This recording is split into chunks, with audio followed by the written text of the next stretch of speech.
আসসালামু আলাইকুম ওরহমতুল্লাহি ওবরাকাতুহু। বিসমিল্লাহির রহমানির রহিম।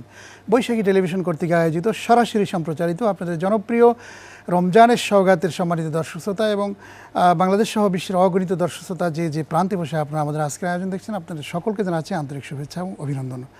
অনুষ্ঠানটি স্পন্সরে রয়েছেন স্যাভলন অ্যান্টিসেপটিক্স অফ নিবেদিত রমজানের সওগাত। কো স্পন্সরে রয়েছেন ইসলামী ব্যাংক লিমিটেড এবং আল আরাফা ইসলামী ব্যাংক লিমিটেড।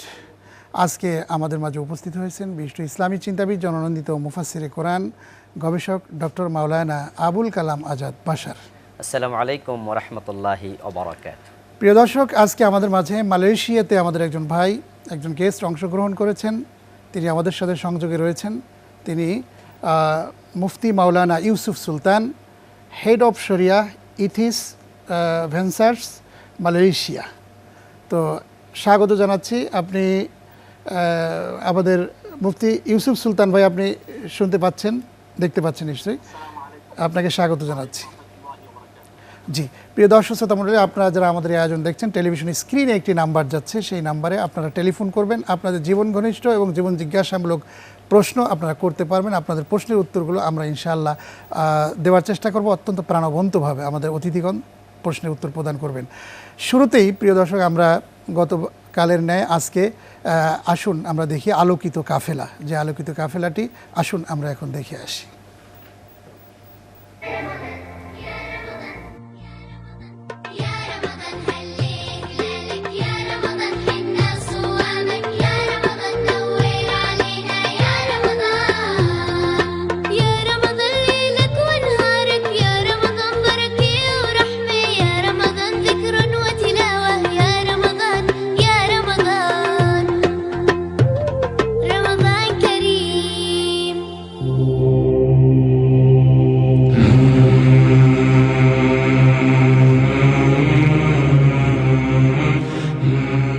প্রায় ৩,০০০ বৎসর পূর্বে মিশর রাজ্যের শাসক ছিল ফারাও। কোরআনে তার নাম উল্লেখ করা হয়েছে ফিরাউন। মিশর প্রত্নতত্ত্ববিদ ও গবেষকগণ সে সময়কার ফেরাউনের নাম মারনেপ্তাহ বলে উল্লেখ করেছেন। শাসক হিসেবে ফেরাউন ছিল দুর্দণ্ড প্রতাপ সমৃদ্ধ স্বৈরাচার। দম্ভ, অহংকার আর অধ্যত্ত মনোভাব তার কথা ও কাজে প্রকাশ পেত। এমনকি মানবীয় বৈশিষ্ট্যের সীমা অতিক্রম করে একদিন নিজেকে সে আনা রব্বুকুমুল আলা, সে রব হিসেবে ঘোষণা করে বসল। এ অবস্থায় আল্লাহ তাআলা তার বিশিষ্ট নবী হযরত মূসা আলাইহিস সালামকে নির্দেশ দেন ফেরাউনের দরবারে গিয়ে তাওহীদের দাওয়াত পেশ করার জন্য। আল্লাহ তাআলা বলেন, এখন তুমি মূসা ফেরাউনের কাছে যাও, সে বড় অহংকারী, সীমা লঙ্ঘনকারী হয়েছে। কিন্তু ফেরাউন তাওহীদের দাওয়াত তো গ্রহণ করলই না, বরং মূসা আলাইহিস সালাম ও তার উম্মতদের হত্যা করার উদ্দেশ্যে পশ্চাৎধাবন করে তাদেরকে নিয়ে গেল নীল নদের তীরে। আল্লাহ পাকের নির্দেশের সাথে সাথে নদের পানি দুভাগ হয়ে রাস্তা তৈরি হয়ে গেল। মূসা আলাইহিস সালাম এবং তার সাথী সঙ্গীরা সে রাস্তা বেয়ে নদের ওপারে চলে গেলেন। ফেরাউন এবং তার সৈন্যবাহিনী একই রাস্তা অনুসরণ করে যেই মাত্র নদের মাঝখানে আসলো, অমনি তরঙ্গের প্রচণ্ড ঝাপটা এসে তাদেরকে নিমজ্জিত করে দিল। এমত অবস্থায় ফেরাউন বলল, আমি মূসা আলাইহিস সালামের রবের প্রতি বিশ্বাস স্থাপন করলাম। তখন আল্লাহ পাক বললেন, তোমাকে অনেকবার তাওহীদের দাওয়াত পেশ করা হয়েছিল, তুমি বরং বারবার অধ্যত্ত প্রকাশ করেছিলে। ফেরাউনের মৃতদেহটি এখনও সংরক্ষিত আছে কায়রো শহরের তাজবিরে অবস্থিত জাতীয় জাদুঘরের রয়্যাল মমিস কক্ষে। মিশরীয় প্রত্নতত্ত্ববিদ লরেট কর্তৃক 1898 সালে এটি আবিষ্কৃত হয় এবং দেহটি ফেরাউন মারনেপ্তাহ বলে শনাক্ত করা হয়। কোরআন যখন অবতীর্ণ হয় তখন ফেরাউন মারনেপ্তাহর মরদেহটি সংরক্ষিত ছিল নীল নদের পাড়ে অবস্থিত থিবসের নেক্রোপলিস সমাধিভূমিতে এবং তা মমি করা ছিল। রসায়নবিদরা বিস্ময়বোধ করেন এজন্য যে কোন রাসায়নিক উপাদানে ফেরাউনের মরদেহ মমি করা হয়েছে, যা হাজার হাজার বছর ধরে মৃতদেহটি অক্ষত রেখেছে। এ প্রসঙ্গে কোনো রসায়ন বিজ্ঞানী বলেছেন, হয়তো তখন ফেরাউনের সাথে জন্ম নিয়েছিল একদল রসায়নবিদ যাদের বিশিষ্ট আবিষ্কারের নিরিখে ফেরাউনের নিষ্প্রাণ অস্তিত্ব এখনও ঠিক আছে। প্রকৃতপক্ষে মহান আল্লাহ তাআলা আল কোরআনে ঘোষণা দিয়েছেন, ফেরাউনের লাশ রক্ষা করা হবে চিরকাল, যাতে সীমা লঙ্ঘনকারী শাসক সম্প্রদায় শিক্ষা গ্রহণ করতে পারে। আল্লাহ তাআলা বলেন, আজ আমরা কেবল তোমার মৃতদেহকেই রক্ষা করব, যাতে তুমি পরবর্তীদের জন্য একটি নিদর্শন হয়ে থাকতে পারো। কিন্তু অধিকাংশ মানুষই আমার নিদর্শনের প্রতি সম্পূর্ণ উদাসীন। প্রিয় দর্শক, আমরা এতক্ষণ অত্যন্ত গুরুত্বপূর্ণ একটি তথ্যচিত্র দেখলাম, যে তথ্যচিত্রে দম্ভ ভরে যে শাসক ছিল ফেরাউন, সেই ফেরাউন এবং হজরতে মুসা আলাইহিস সালাম তিনি যে আল্লাহর দিকে মানুষকে ডেকেছিলেন সেই ব্যাপারে আমরা একটি তথ্যচিত্র দেখলাম। আমরা প্রিয় দর্শক এবারে চলে যাচ্ছি মোহতারাম আমাদের ডক্টর মাওলানা আবুল কালাম আজাদ বাশারের কাছে। যে মোহতারাম, আসলে যুগে যুগে আল্লাহ রাব্বুল আলামিন তো নবী রসুল প্রেরণ করেছেন মানুষের কল্যাণের জন্য, হেদায়েতের জন্য। তো সব মিলে মানুষ কোন পথে কল্যাণ পাবে, কোন পথে অকল্যাণ পাবে, সেগুলো তো স্পষ্টভাবে মহাগ্রন্থ আল কোরআনে জানিয়ে দেওয়া হয়েছে।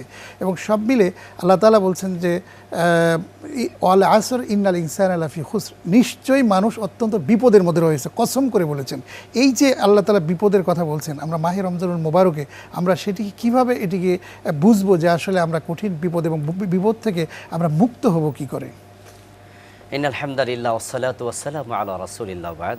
আসলে মুহতারাম, আল্লাহ তাআলার বক্তব্য সময়ের কসম, ইন্নাল ইনসানা লাফি খুসর, নিশ্চয়ই মানব জাতি ধ্বংসে নিমজ্জিত। আল্লাহ তাআলা কসম করে দৃঢ়তার সাথে বলছেন মানুষগুলো ধ্বংসের মাঝেই আছে। তবে উত্তরণের উপায় তিনি আবার বলে দিলেন, ইল্লাল্লাযীনা আমানু ওয়া আমিলুস সালিহাত ওয়া তাওয়াসাউ বিল হাক্কি ওয়া তাওয়াসাউ বিস সাবর। আসলে আমাদের দুনিয়ার জীবন কিন্তু শেষ জীবন নয়, বরং এরপরে আরেকটা অনেক বড় জীবন আছে, যে জীবনের শুরু আছে, কখনো আর শেষ হবে না। এজন্য যদি আমরা কল্যাণ নিতে চাই, তাহলে ওই জীবনের উপরেই আমাদের বিশ্বাস রেখে আগাতে। টেলিফোন চলে আসছে, আমরা ফোনটা নিয়ে নিচ্ছি। একজন দর্শক লাইনে রয়েছেন। জি, আসসালামু আলাইকুম ওয়া রাহমাতুল্লাহ। জি, কে বলছেন, কোথা থেকে? আপনার নাম বলুন, প্রশ্ন করুন। জি, আমি ঢাকা থেকে বলছি। আমি ডক্টর ইলোরা ইয়াসমিন। জি, অনেক ধন্যবাদ বোন, প্রশ্ন করুন। হ্যাঁ, আমার একটা প্রশ্ন হচ্ছে যে আমাদের দেশে তো ইসলামিক কোনো ব্যাংক নাই। এখন আমি আমার জমাকৃত টাকাগুলো কিভাবে রাখতে পারি? আর আমার ছোট ভাই, ও কিছু টাকা, ও ইসলামিক মাইন্ডের, ও কিছু টাকা ব্যাংকে রেখেছে এই ফিক্সড করে। ওইটার যে সুদটা আসতেছে ও নিজে খাচ্ছে না। ওর ব্যাখ্যা হচ্ছে, আমি এই সুদটা তো এমনিতে আসতো টাকা রাখলে, কিন্তু এই টাকাটা আমি গরিব মানুষকে দান করতে পারবো কিনা। ও অলরেডি দান করতেছে ফিক্সড টাকাটার থেকে সুদটা। জি জি, অনেক ধন্যবাদ বোন, আমরা জানতে পেরেছি, বুঝতে পেরেছি। আমরা এই প্রশ্নের উত্তরটি আমরা মালয়েশিয়ায় আমাদের মোহতারাম ইউসুফ সুলতানের কাছ থেকে আমরা জানবো। যে ইউসুফ ভাই, আপনি শুনতে পাচ্ছেন নিশ্চয়ই প্রশ্নটি?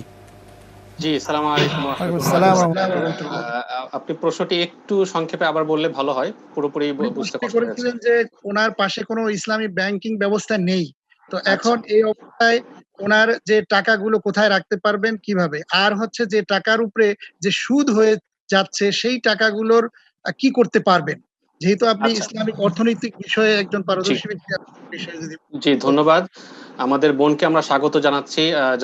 জাযাকিল্লাহু খাইরান। আপনি যে এই বিষয়ে সচেতনতার পরিচয় দিয়েছেন, এটা আল্লাহ সুবহানাহু ওয়া তাআলার কাছে অনেক প্রিয়। আমরা যখন কোন একটা সন্দেহজনক বিষয় থাকে, এটা যিনি জানেন তার কাছ থেকে জেনে নেওয়া ভালো।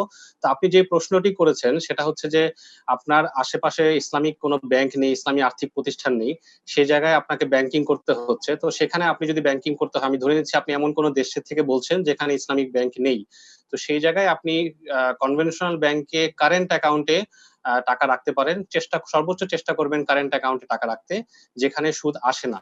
তদুপরি যদি সেখানে কোনো সুদ চলে আসে, কিংবা সেটা কারেন্ট অ্যাকাউন্ট না হয়ে সেভিংস অ্যাকাউন্ট হয় এবং সেখানে কিছু সুদ আসে, তাহলে আপনি চেষ্টা করবেন সেটা সাদাকা করে দিতে, অর্থাৎ সেখানে সওয়াবের নিয়ত ছাড়াই আপনি সেটা কোনো চ্যারিটেবল কজে ইনশাআল্লাহ দিয়ে দিবেন। আল্লাহ তাআলার কাছে তওবা করবেন যেন আল্লাহ তাআলা ভবিষ্যতে সুদী যে কোনো ট্রানজাকশন থেকে বাঁচার তৌফিক দেন। জাযাকিল্লাহু খাইরান। অনেক ধন্যবাদ। অত্যন্ত গুরুত্বপূর্ণ প্রশ্নের উত্তরটি পেয়েছি এবং আমাদের বোন নিশ্চয়ই পেয়েছেন। আমরা চলে যাচ্ছি আলোচনায়। যে মোহতারাম, আলোচনা করছেন যে verily certainly man is in state of loss, যে মানুষ নিঃসন্দেহে আসলে বিপদের মধ্যে, কি কাজ করলে বিপদ থেকে উদ্ধার হওয়া যায়? হ্যাঁ, এখন আসলে বিপদ বলতে বোঝানো হচ্ছে মানুষ যখন শুধু দুনিয়ামুখী হয়ে যায় তখন মানুষ আখেরাতকে ভুলে যায়। আর মানুষের লাস্ট ডেস্টিনেশন হচ্ছে আখেরাত, যেখানে তাকে যেতেই হবে। তো সে পথ যদি ভুলে যায় নিশ্চয় সে ভুল পথে আছে এবং সে ক্ষতিতে পড়ে যাবে। এই জন্য আল্লাহ তাআলা বলছেন সে ভুল থেকে যদি বাঁচতে চায়, সে ক্ষতি থেকে উত্তরিত হতে চায়, তাহলে তাকে 4টি কাজ করা লাগবে। ইল্লাল্লাযীনা আমানু, 1 নাম্বার ঈমান আনতে হবে, 2 নাম্বার ওয়া আমিলুস সালিহাত এবং নেক আমল করতে হবে, 3 নাম্বার ওয়া তাওয়াসাউ বিল হাক্কি এবং সে মানুষকে একে অপর হকের উপদেশ দেবে, ওয়া তাওয়াসাউ বিস সবর এবং ধৈর্যের উপদেশ দেবে। যখন মানুষ সত্যমুখী হবে, আখেরাতমুখী হবে, তখনই সেই ক্ষতি থেকে নিজেকে বাঁচাতে পারবে। রাসূল সাল্লাল্লাহু আলাইহি ওয়াসাল্লাম বলেছেন, আল কাইয়িসু মান দানা নাফসা ওয়া আমিলা লিমা বাদাল মাউত। সচেতন সতর্ক মানুষ প্রকৃত অর্থে সে, যে ব্যক্তি আত্মসমালোচনা করে নিজের ভুলগুলোকে চিহ্নিত করে ভুল থেকে নিজেই সতর্ক হয় এবং সংশোধিত হয়। একটি হাদিসে আছে মোহতারাম, যে who is the most intelligent, who is the most foolish, যে রাসূল সাল্লাল্লাহু আলাইহি ওয়াসাল্লামের কিন্তু হাদিস, যে তোমরা কি জানো বুদ্ধিমানকে এবং বোকাকে, এই বিষয়টি যদি বলতে। হ্যাঁ, যে ব্যক্তি আখেরাতকে ভুলে যায় সে কিন্তু বোকা, আর যে ব্যক্তি আখেরাতকে মাথায় রেখে দুনিয়া জীবনযাপন করে সে হচ্ছে সবচেয়ে চালাক। আল কাইয়িসু মান দানা নাফসা ওয়া আমিলা লিমা বাদাল মাউত। যে ব্যক্তি মৃত্যুর পরবর্তী জীবনকে মাথায় রেখে আমল করে, একটি পা তুলে আরেকটি পা রাখার সময় সে ভাবে যে এটাতে আমার পরবর্তী জীবনে কল্যাণ না অকল্যাণ, সে হলো প্রকৃত চালাক। আর যে ব্যক্তি আখেরাতকে ভুলে গেছে সে দুনিয়াতে যত বড় শিক্ষিত হোক, যত পয়সাওয়ালা হোক, যদিও আপাত দৃষ্টিতে আমরা মনে করছি সে সফল, বাস্তবে সে কিন্তু সফল মানুষ।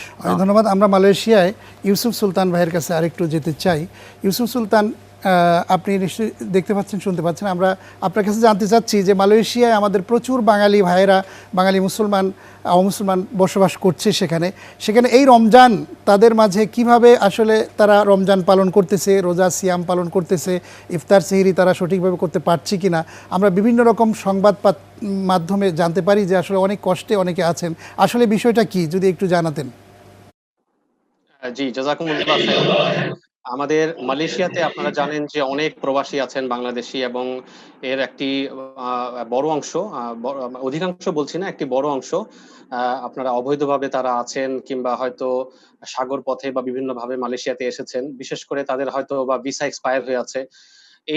এই সমস্ত বাংলাদেশি ভাইরা, এবং যারা খেটে খাওয়া, অর্থাৎ যারা হয়তো এমন দিনমজুর কাজ করছেন যে হোটেলে কাজ করেছেন বা রেস্টুরেন্টে, অথবা এই ধরনের বিভিন্ন কাজ যেগুলো আজকে লকডাউনের জন্য প্রায় বন্ধ হয়ে গিয়েছে বলা যায়, এই ভাইয়েরা যথেষ্ট কষ্টে আছেন। আমরা বিভিন্ন জায়গায় যারা বাংলাদেশি কমিউনিটিরা আছি, আমরা ব্যক্তিগত উদ্যোগ থেকে কিছু তাদেরকে হেল্প করার চেষ্টা করছি, কিন্তু সেটা প্রয়োজনের তুলনায় অপ্রতুল। আমরা বাংলাদেশ হাই কমিশন থেকে শুরুর দিকে একটি মেসেজ পেয়েছিলাম যে যাদের সমস্যা হচ্ছে তারা যেন বার্তা পাঠান তাদের কাছে, কিন্তু দুঃখজনক হলেও সত্য আমরা অনেক জায়গা থেকেই এই অভিযোগ পেয়েছি যে ওনারা মেসেজ দেওয়ার পরে জাস্ট এটা জানানো হয়েছে যে আমরা পেয়েছি, কিন্তু কোনো উদ্যোগ তারা পাননি। তো এই অবস্থায় আমাদের অনেক বাংলাদেশি ভাই আসলে নিদারুণ কষ্টে রয়েছেন। আমরা যাদের খোঁজ পাচ্ছি ব্যক্তিগত, সামাজিকভাবে, কমিউনিটি ভাবে, আমরা তাদের পাশে দাঁড়ানোর চেষ্টা করছি। জি জি, অত্যন্ত গুরুত্বপূর্ণ বিষয় আমরা জানলাম যে আসলে আমাদের বাঙালি ভাই বা যেই হোক, আমরা তাদের পাশে এসে দাঁড়াবো এবং সবাই যেন ভালো থাকে, সুন্দর থাকে। আমরা এই অনুষ্ঠানের মাধ্যমে ইনশাআল্লাহ আমরা দোয়া করবো ইনশাআল্লাহ। আমরা চলে যাচ্ছি একটি টেলিফোনে, একজন দর্শক লাইনে রয়েছেন। জি, আসসালামু আলাইকুম রহমতুল্লাহ। জি, কে বলছেন, কোথা থেকে? আসসালামু আলাইকুম। ওয়ালাইকুম আসসালাম রহমতুল্লাহ। জি, আপনার নাম বলুন, প্রশ্ন করুন। আমি আব্দুল কালাম বলছি হুজুর। জি, অনেক ধন্যবাদ, প্রশ্ন করুন। হুজুর, আমি বলছিলাম যারা রিলিফে ডাল চুরি করছে, মানুষকে না খাওয়ায় রাখছে, তাদের মধ্যে আবার অনেকে রোজা রাখে, জি, তাদের রোজা কি হচ্ছে কিনা, এই ব্যাপারে ইসলাম কি বলে? আচ্ছা আচ্ছা, অনেক ধন্যবাদ ভাই আব্দুল সালাম আপনাকে, আপনি অত্যন্ত গুরুত্বপূর্ণ প্রশ্ন করেছেন। জি, মাওলানা ডক্টর আবুল কালাম আজাদ বাশার। আসলে ব্যাপার হলো যত অপরাধ কর্ম আছে তা পরিত্যাগ না করে শুধুমাত্র খাবার পানীয় পরিত্যাগ করার নাম রোজা নয়। রাসূল সাল্লাল্লাহু আলাইহি সাল্লাম বলেছেন যে ব্যক্তি খাবার পরিত্যাগ করলো কিন্তু মিথ্যা এবং মিথ্যার ব্যাসাতি পরিত্যাগ করলো না, মাল্লাম ইয়াদা কাউলা জুর ওয়াল আমাল বিহি ফালাইসা লিল্লাহি হাজাতুন ফি আন ইয়াদা তাআমাহু ওয়া শারাবা। এই খাবার এবং পানীয় পরিত্যাগ করার কোনো প্রয়োজন আল্লাহর নেই। তো এই জন্য ওই ভাই যে কথা বলেছেন তা তো খুবই কদর্য এবং ঘৃণিত কাজ। এভাবে যত পাপাচার আছে, আমাদের সকল পাপাচার কিন্তু ছাড়তে হবে। শুধুমাত্র পানাহার আর কামাচার পরিত্যাগ করা রোজা নয়, বরং 3টি জিনিস পরিত্যাগ করতে হবে: পানাহার, কামাচার, সাথে সাথে পাপাচার। যদি এ পাপাচার পরিত্যাগ করা না যায় তাহলে তো রোজা হবে না। আল্লাহ তাআলা বলছেন লাআল্লাকুম তাত্তাকুন, তিনি রোজা ফরজ করেছেন যেন মানুষ মোত্তাকি হতে পারে। আর যে কবিরা গুনার সাথে সম্পৃক্ত, চুরি ডাকাতির সাথে সম্পৃক্ত, সে তো রোজা রেখে মোত্তাকি হতে পারে না। জি জি, অনেক ধন্যবাদ। আমরা মুত্তাকির বৈশিষ্ট্যই হচ্ছে যে সে চুরি করবে না, ডাকাতি করবে না, অন্যায় করবে না, অশ্লীলতা পরিহার করবে সামগ্রিক পরিমণ্ডলে। আসলে করোনার একটি কঠিন পরিস্থিতি আমাদের বিশ্বময় বিরাজ করছে। আসলে আমরা এর থেকে পরিত্রাণের অনেক উপায় আমরা খুঁজছি, আসলে কোথাও পাচ্ছি না। আসলে আল্লাহ কতদিন এভাবে যাবেন। আর সবচেয়ে বড় বিষয় হচ্ছে যে আমাদের একটা চরম দুর্ভিক্ষ নেমে আসতে পারে এরকম একটি আভাসও পাওয়া যাচ্ছে। তো এই অবস্থায় আসলে আমাদের কি করণীয়? আসলে করোনার এই পরিস্থিতিতে আমাদের সবচেয়ে বড় করণীয় যেটা, সেটা হচ্ছে আল্লাহর কাছে ফিরে আসা। আল্লাহ তাআলা তিনি চান মানুষ যেন তার কাছে ফিরে আসে। ইজা আসাবাতহুম মুসিবাতুন ক্বালু ইন্না লিল্লাহ, মানুষ বলবে মুসিবতে পড়ে আমরা আল্লাহরই জন্য। যখন মানুষ আল্লাহর কাছে ফিরে আসবে নিশ্চয় আল্লাহ তাআলা এই মুসিবত তুলে নেবেন। তিনি কোরআন মাজিদে বলছেন মা কান আল্লাহু মুআযযিবাহুম ওয়া হুম ইস্তাগফিরুন, মানুষ যখন কৃতকর্মের জন্য ইস্তেগফার করে, তাওবা করে, আসলে আজকের যে পরিস্থিতি এটা কিন্তু পুরস্কার হিসাবে নয়। নিশ্চয়ই আমাদের আত্মসমালোচনা করলে আমরা ধরতে পারবো যে আমাদের কিছু ভুলের কারণে হতে পারে আল্লাহ একটু রেগে আছেন, যে তিনি একটু ধাক্কা দিয়ে আমাদের পাক্কা করতে চান, সোজা করতে চান। যদি মানুষ ফিরে আসে তাওবা করে, তাহলে নিশ্চয়ই তিনি এই বিপদ তুলে নেবেন। এই জন্য প্রয়োজন বেশি বেশি করে তাওবা ইস্তেগফার করা, সালাতুল হাজত পড়া, সেজদায় গিয়ে দোয়া করা। কারণ মানুষ যখন সেজদায় যায়, বিশ্বনবী বলছেন আকরাবু মা ইয়াকুনু আবদু মির রাব্বিহি ফাহুয়া সাজিদ ফাকসিরুদ দুআ, সেজদায় যাওয়া মানে আল্লাহর নিকটে চলে যাওয়া। তাই সেখানে গিয়ে গিয়ে রাসূলের শেখানো দোয়া, আল্লাহুম্মা ইন্নী আউযু বিকা মিনাল বারাস ওয়াল জুনুন ওয়াল জুযাম ওয়া মিন সাইয়্যিল আসকাম, আল্লাহ এবং রাসূলের প্রতি আমাদের আরও আনুগত্য বাড়াতে হবে। তাহলে ইনশাআল্লাহ আশা করা যায় সতর্কতার সাথে সাথে নিজের আমল সংশোধন করলে আল্লাহ বিপদ কাটিয়ে দেবেন জি জি, আসলে আমরা খুবই ভয়াবহ একটি বিপর্যস্ত অবস্থায় রয়েছি। বিপদ থেকে কেটে ওঠার জন্য আল্লাহ ছাড়া আমাদের তো আর কেউ নেই। আমাদেরকে আসলে আল্লাহর দিকেই ফিরে যেতে হবে। আবারও যাচ্ছি মাওলানা ইউসুফ সুলতানের কাছে, যে আসলে আমরা আমাদের ব্যবহারিক এবং পারিবারিক জীবন জিন্দিগি চালাতে গিয়ে আমাদের আসলে এই যে কঠিন পরিস্থিতি বিরাজ করছে, বিশেষ করে সারা বিশ্বব্যাপী, এই অবস্থায় আমাদের, আপনি কি মনে করেন যে আসলে আমাদের কি করণীয়? জি, জাযাকুমুল্লাহ খাইরান। আমরা বর্তমানে যে পরিস্থিতি দেখছি, গত ফেব্রুয়ারির শুরু দিক থেকে আমরা মালয়েশিয়ায় যারা আছি তারা সিঙ্গাপুরের খবরাখবর দেখে আসছি। বাংলাদেশে যদিও আমরা বলা যায় যে এই মাসের শুরু থেকে মোটামুটি তীব্রভাবে এর সমস্যাটা আমরা অনুধাবন করতে পারছি। তো যেটা হচ্ছে সেটা হচ্ছে যে এই অবস্থা যদিও একটা হেলথ ইস্যু দিয়ে শুরু হয়েছে, একটা স্বাস্থ্যগত বিষয় নিয়ে শুরু হয়েছে, কিন্তু এটার একটা দীর্ঘমেয়াদী ইমপ্যাক্ট বা প্রভাব আমরা সমাজে দেখব, অর্থনৈতিকভাবে, সামাজিকভাবে। তো সেই জন্য আমাদের এই মুহূর্তে যেটা দরকার সেটা হচ্ছে প্রথমত যেমনটা মোহতারাম আলোচনা করলেন, আপনারা আলোচনা করলেন, যে আল্লাহ সুবহানাহু ওয়া তাআলার কাছে ফিরে যাওয়া, আল্লাহ তাআলার কাছে তওবা করা। কারণ একজন মুমিনের ভালো অবস্থা এবং খারাপ অবস্থা উভয়টাই সুখকর যদি সে ভালো অবস্থায় আল্লাহ তাআলার শুকরিয়া আদায় করে এবং খারাপ অবস্থায় আল্লাহর কাছে সবর করে, তাহলে উভয় অবস্থায় তার জন্য কল্যাণকর। আমরা সবর করি এবং আল্লাহর কাছে দোয়া করি। একই সঙ্গে আমরা আমাদের যারা ব্যবসায়ী আছি, আমরা অতিরিক্ত মুনাফার লোভ বাদ দিয়ে, অতিরিক্ত মুনাফার প্রত্যাশা বাদ দিয়ে এই সময়টায় আল্লাহ তাআলাকে খুশি করার জন্য মানুষের পাশে দাঁড়াই। মানুষের জন্য দান সাদাকা, অনেকে আমাদের সমাজে যাকাত হয়তো দেই না, কিংবা দিলেও সেটা আনুমানিকভাবে দেই, অথবা সেটা যাকাতের শাড়ি ইত্যাদি দিয়ে দিই। তো আমি সবার কাছে আহ্বান জানাবো যে আসুন আমরা যাকাত তো বটেই, বরং যাকাতের চেয়েও বেশি সাদাকা এবং নানাভাবে মানুষের পাশে দাঁড়ানোর চেষ্টা করি। আল্লাহ তাআলা ইনশাআল্লাহ, আমরা যদি এই অবস্থায় মৃত্যুবরণ করি, আত-তাউন শাহাদাতুল লিকুল্লি মুসলিম, রাসূলুল্লাহ সাল্লাল্লাহু আলাইহি ওয়াসাল্লাম বলেন মহামারীতে যারা মারা যায় মুমিন, তাদের জন্য এটা শাহাদাতের মর্যাদা রয়েছে। আল্লাহ তাআলা ইনশাআল্লাহ আমাদেরকে কবুল করে নেবেন। জাযাকুমুল্লাহ খাইর। অনেক ধন্যবাদ। অত্যন্ত গুরুত্বপূর্ণ বিষয় আমরা জানলাম। এবারে আমরা প্রিয় দর্শক শুনবো যে আমাদের স্বাস্থ্যগত বিষয় নিয়ে আমাদের প্রতিদিনের একটা আয়োজন থাকে এই অনুষ্ঠানের মাধ্যমে, যে আমরা একজন ডক্টরের কাছে চলে যাব, যে আসলে এই রমজানে আমাদের খাদ্যাভ্যাসটা কী হওয়া উচিত, আমাদের ইফতার কিভাবে করা উচিত, এই বিষয়গুলো একটু জানা উচিত। আমরা চলে যাচ্ছি ডক্টর নিয়াজ আব্দুর রহমানের কাছে, যে আমরা কিছু তার পরামর্শ আমরা শুনে আসি। রমজান আমাদের পবিত্র মাস, সিয়ামের মাস। এ মাসে আমরা দিনের বেশিরভাগ সময় সূর্যোদয় থেকে সূর্যাস্ত আমরা খাবার, পানি থেকে, আহার থেকে বিরত থাকি। সমস্যাটা হয়ে যায় আমরা যখন ইফতার করি। ইফতারে সাধারণত দেখা যায় যে আমরা বেশি খেয়ে ফেলি। আমাদের এখন খেয়াল রাখতে হবে যে আমরা কতটুকু খাচ্ছি, কারণ এই করোনা ভাইরাসের সময় এমনি আমাদের বাইরের কাজ কর্ম আমরা কমে গেছে, বেশিরভাগ সময় আমরা ঘরে আছি, আমাদের শরীরের এক্সারসাইজ হচ্ছে না, আমার শরীরের কর্মক্ষমতা এমনি আমি কমিয়ে দিয়েছি, তার উপরে ইফতারের সময় আমি যদি বেশি খেয়ে ফেলি সেটা আমার শরীরের জন্য ক্ষতিকর। তাহলে উপদেশটা হলো ইফতারে হালকা খাবেন, নামাজ পড়েন, একটু রেস্ট নেন, তারপর আবার একটু খাবেন। কোনো সময় একবারে বেশি খাবেন না, ভাজা পোড়া খাবেন না, যত কম তেলের জিনিস খেতে পারেন খাবেন, ফলমূল খান, চিড়া খান, একটু ভাত খান, গুড় খান, কিন্তু আপনি তেল ভাজা জিনিসটা কম খাবেন। আমাদের অনেকেরই অনেক রকম অসুখ থাকতে পারে এবং ওষুধ খেতে হবে। ওষুধ খাওয়ার মধ্যে কিন্তু কোনো রমজানে ওষুধ খাওয়ার ভিতরে অনেক কিছু জানতে হবে। সেটা হলো মুখ দিয়ে যে ওষুধ খাই সেটা আমি খেতে পারবো না। তাহলে করে আমার যদি এমন কোনো ওষুধ প্রয়োজন হয় যেটা আমার দিনের মধ্যে খেতে হবে, আমার আগে আমার চিকিৎসকের কাছে জেনে নিতে হবে যে আমি ইফতার থেকে সেহরির ভিতরে এই ওষুধটা কীভাবে ভাগ করে খাবো।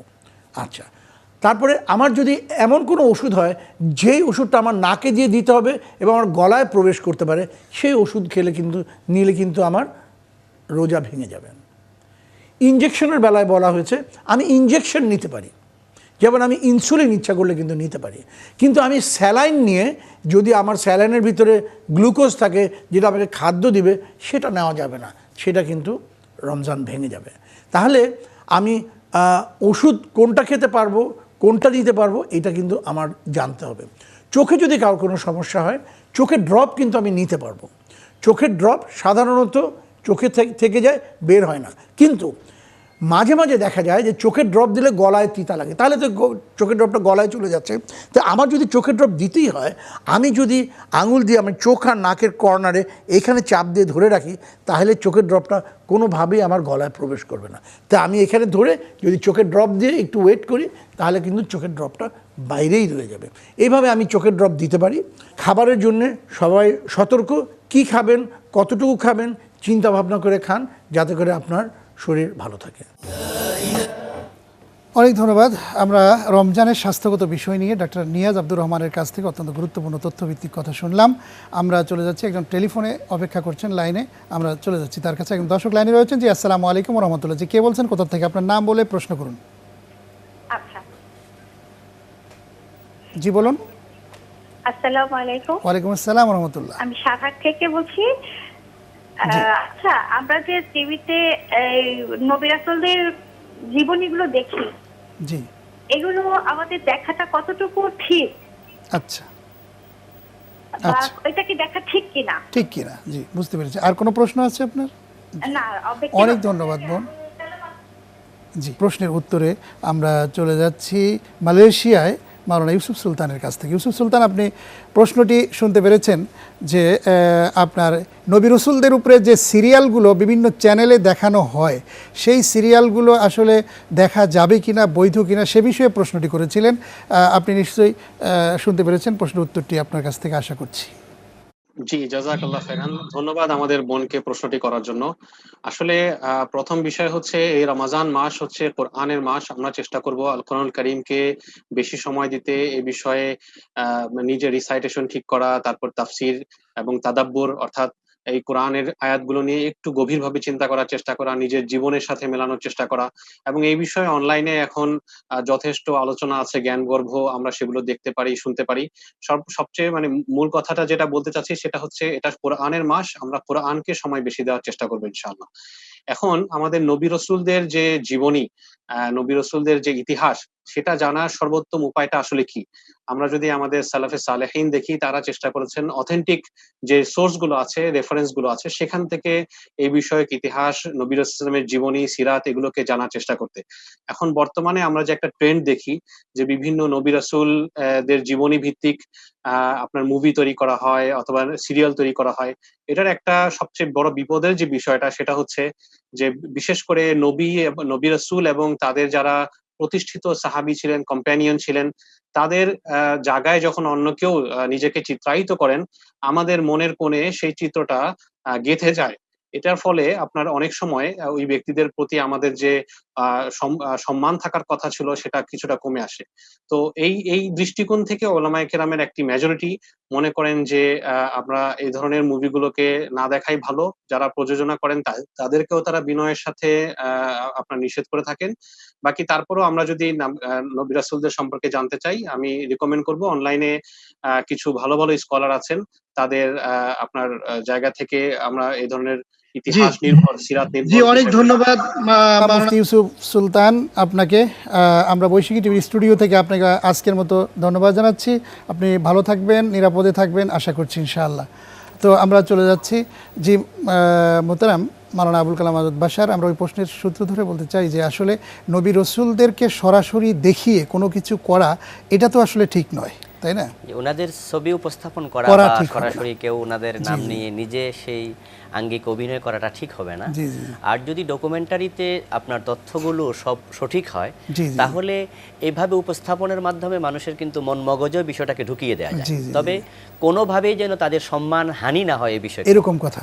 যেমন আমরা আজকে কিন্তু বিকৃতভাবে কোনো উপস্থাপন জি জি করা আজকে কিন্তু আমরা মুসা আলাইহিস সালামের উপরে তথ্যচিত্র প্রকাশ করেছি আলহামদুলিল্লাহ। অনেক চমৎকার একটি ডকুমেন্টারি যেটা কোরআন এবং হাদিসের আলোকে ইনশাআল্লাহ। বিকৃতভাবে উপস্থাপন যদি না করে তাহলে তাহলে তো অসুবিধা ঠিক হবে। নয়। জি, সবশেষে আপনি বলবেন যে আসলে এই রহমত, মাগফিরাত এবং নাজাতের এই মাসটিকে আমরা কিভাবে ভালোভাবে ইবাদত করলে আল্লাহ রাব্বুল আলামিন সবচেয়ে বেশি খুশি হবেন? আসলে ব্যাপার হলো আল্লাহ তাআলা আমাদেরকে মুত্তাকি বানানোর জন্য রোজা দিয়েছেন। সুতরাং আমাদেরকে তাকওয়ার চিন্তা মাথায় রেখে সকল কাজ করতে হবে। আর এই মাসটা তো বরকতের মাস, নাজাতের মাস, মাগফিরাতের মাস। এজন্য যত বেশি পারা যায় ইবাদতে সময় কাটানো। একটা নফল ফরজের সমতুল্য সওয়াব হয়, একটি ফরজকে 70 গুণ বাড়িয়ে দেয়া হয়। আমরা কিন্তু 3 দিন অলরেডি অতিবাহিত করে ফেলেছি। তাহলে এই অবস্থায় দিনটা আস্তে আস্তে করে চলেই যাচ্ছে, জানি না আমরা পরবর্তী জীবনে আর রোজা পাবো কিনা। তাই যেন হেলায় ফেলায় কোনোভাবে কেটে না যায়। আর বিশেষত আমি আমার অডিয়েন্সকে বলবো যে এই রমজানে কিন্তু করোনার কারণে অসংখ্য মানুষ অসহায় হয়ে গিয়েছে। যে মানুষেরা জীবনে কখনো কারো কাছে হাত পাতেনি, তারাও কিন্তু এখন হাত পাততে বাধ্য হচ্ছে। আবার অনেকে আছে যারা খাইতেও পায় না, চাইতেও পারে না।